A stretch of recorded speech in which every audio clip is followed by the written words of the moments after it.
Well, as I speak, and this is September 2022, to the best of my knowledge, there has not as yet been written a well-researched, well-documented, well-annotated, full history of the territorials, the Terries, as they were often nicknamed in Malta during the period, shall we say, between the 1950s and the 1980s. So it is always hard to give yes and no answers to that type of question. But the fact was that from this distance, as I see it, I consider the Territorials, the Territorial Army, as it then was in Malta with 3 regiments originally, as having been a factor which in societal terms did, I will not say must have had, I will categorically say did have an effect on society in Malta, in the sense that an important component of society, which is basically the 16 to 20, 25-year-olds, often felt it the thing to do. The British used the word fad to join the Territorial Army in Malta. And many young people joined the 3 Territorial Army regiments as then existed in Malta, basically the 1st King's Own Malta Regiment, the 11th Heavy Anti-Aircraft Regiment, and the 3rd Light Anti-Aircraft Regiment. They joined these, and the Army always has a leveling off effect on everybody who joins it, at least in the initial ranks, in the non-commissioned ranks. In the non-commissioned ranks, the Army has a very good leveling off effect. So my answer to your question would be yes, the Army in Malta did have, the Territorial Army in Malta did have an important effect.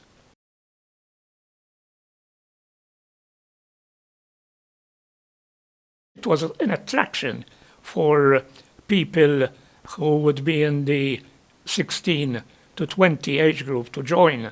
Many of them would be either in their first jobs or else in the 6th form or preparing to entering tertiary education at university. And they would all look upon the TAs as something to do and enjoy collectively with others. And this is important in terms of societal groupings. The Territorials never looked at class. The Territorials never looked at place of origin. The Territorials never looked at family connections. What your father did, which part of Malta you came from, whether you were coming from a family of professional people or people who were tradesmen or businessmen or what have you, the Territorial Army would consider you just like everybody else. And there were basic rules, there were initial courses which individuals would be required to follow. And the wonderful thing, of course, about it was that many people who entered the Territorial Army with, in fact, nothing by way of a trade background or a professional background, these were all inculcated, trained, and learned the rules of military life very quickly. These rules were simple in reality. You respected hierarchy, you respected basic rules for living well, things like cleanliness, things like obedience, things like punctuality. These and other rules, individuals who, sometimes it must also be added, came from families were perhaps through unemployment, through situations of poverty, they probably did not have the opportunity, or let's say even the time, to inculcate into their children these elements of society. But the army took care of that. It trained everybody fairly, equally, and to an equal, common, basic standard of professionality. Of course, there would be individuals who would seek to rise above that level of professionality, and they moved on.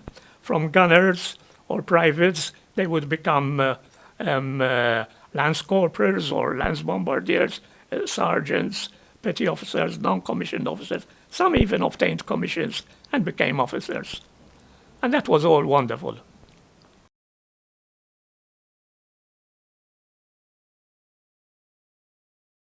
I would say respect to authority. Respect to authority was inculcated from the lowest to the highest levels. You realized that orders were given, always given, with a purpose, whether it was the case of one's participation in a regimental parade, in a national parade, and the army, the Territorial Army, was always very conspicuous on days, on national days, or even things like Queen's Birthday or Empire Day or other events like this. And you realize that respect to authority and obedience was a basic requirement, which very often served individuals well. And also, of course, it served the overall purpose of having a force that was productive, that was efficient, that was clean and welcomed, I would say, by the whole of society.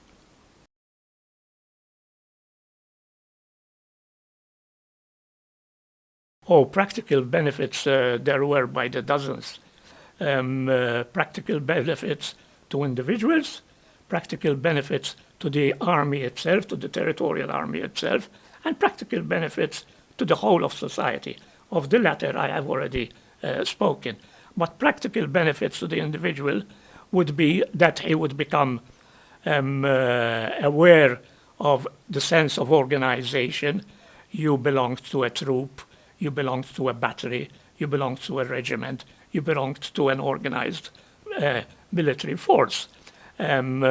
Practical benefits in the sense that individuals learned trades, practical benefits that individuals took care of their health, participated in sport, and sport was very important in the Territorial Army.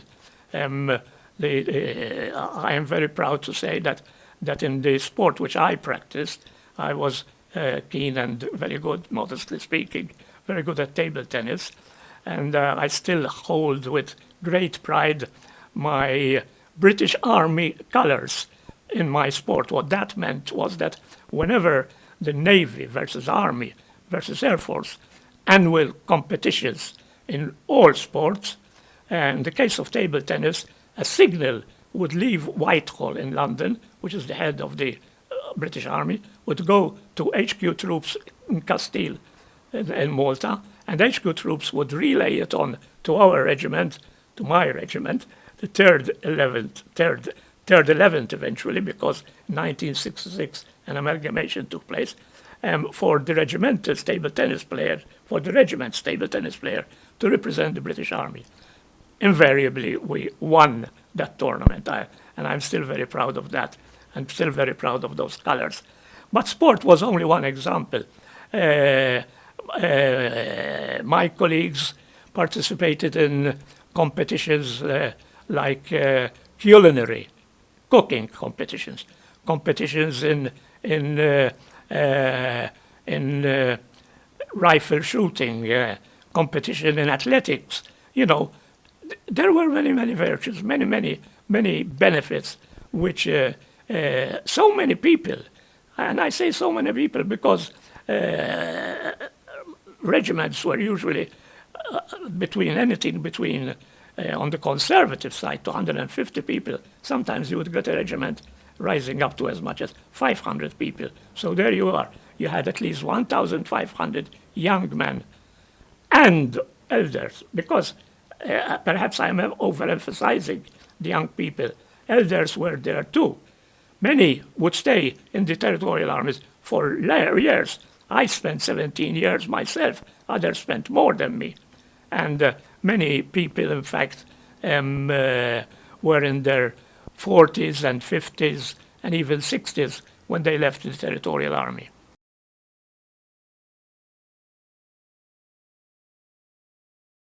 That is very correct. As I mentioned earlier, you would get people from Slima becoming friends with people from Birzabuja, people they wouldn't have known had they not, in fact, joined the Territorials. The normal division of a regiment would be, in the case of the artillery companies, in the case of the infantry companies, in the case of the artillery batteries. So, in 3rd 11th Regiment, for example, you had 15 battery, 22 battery, and 30 battery. 15 battery was usually made up of many people who came from the northern part of Malta. So people from Slima, Mellieha, St. Paul's Bay, and Gozo would be in 15 battery. In 22 battery, you would get people from the center of Malta, from the 3 cities, from Cottorera. And in 30 batteries, you got people from the lower part of Malta. We used to refer it as the Birid Deb battery. And all these people would get to know each other, very, very well. They would be living part of the year, for example, annual camps. Annual camps were very important. Weekend camps were very important. Daily evening drills during the week were very important. So you spend a lot of time with people who came from various parts of Malta. You get to know them well. And, you know, the intermingling, the societal leveling off, the friendship being inculcated, this had a very, very positive effect on the people in our society.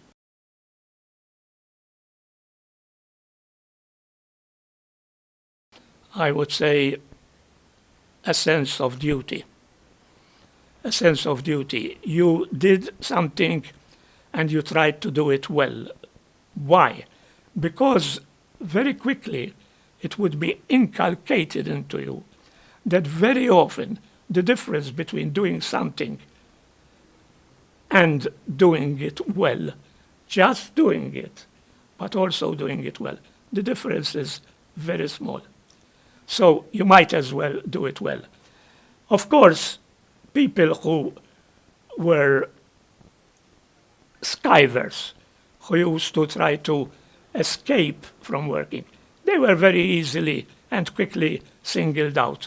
They were very easily caught up.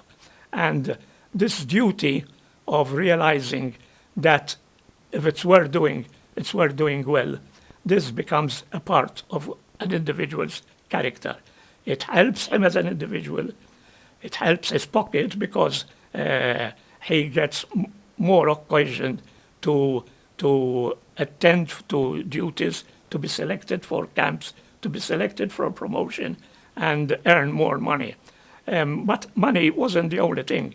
Of course, people who were young students, normally not paid, there was no such thing as a stipend, as a student stipend in our time.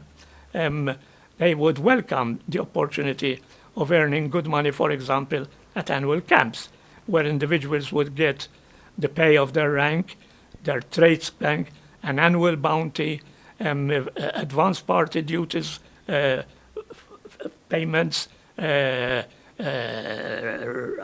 after camp duties payments. There was a lot of opportunity for earning money, and young people welcomed that. Plus, of course, the training and the learning of skills.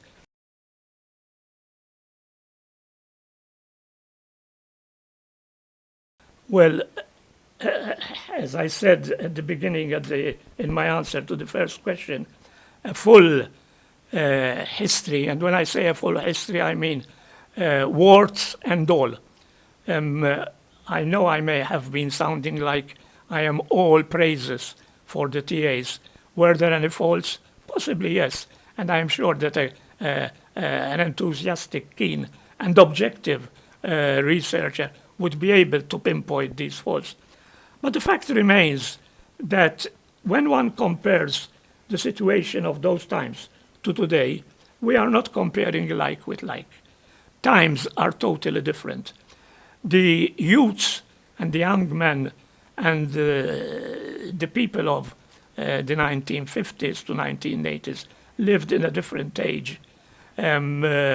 Discipline was important. Obedience was important. Today, discipline has relaxed. People are perhaps want the solutions to their problems quick. And of course, there are today many other temptations in life. We hardly knew or spoke about things like drugs in those times. And today it is very easy for a young man to find himself in bad company, bad influence, temptations of all sorts. And he must have a very good character and a very good upbringing to make sure that he doesn't fall into some of these temptations. The reserve force experiment may not have been successful in Malta. Some say that there is a need for a form of LEVA, national service in Malta. I am sure that if there were to be some sort of law requiring everybody between the age of 16 and 25 to at least attend an annual summer camp, requiring by law, that in itself, even though it could only be of a maximum, I would say, not more than 3 weeks, 5 weeks, or what have you, that would have a positive effect. But of course, who am I to judge, and who am I to say whether it would have the same sort of definitely beneficial effect on society that the Territorial Army, as existing during my youth, did in fact have on the young people of Malta.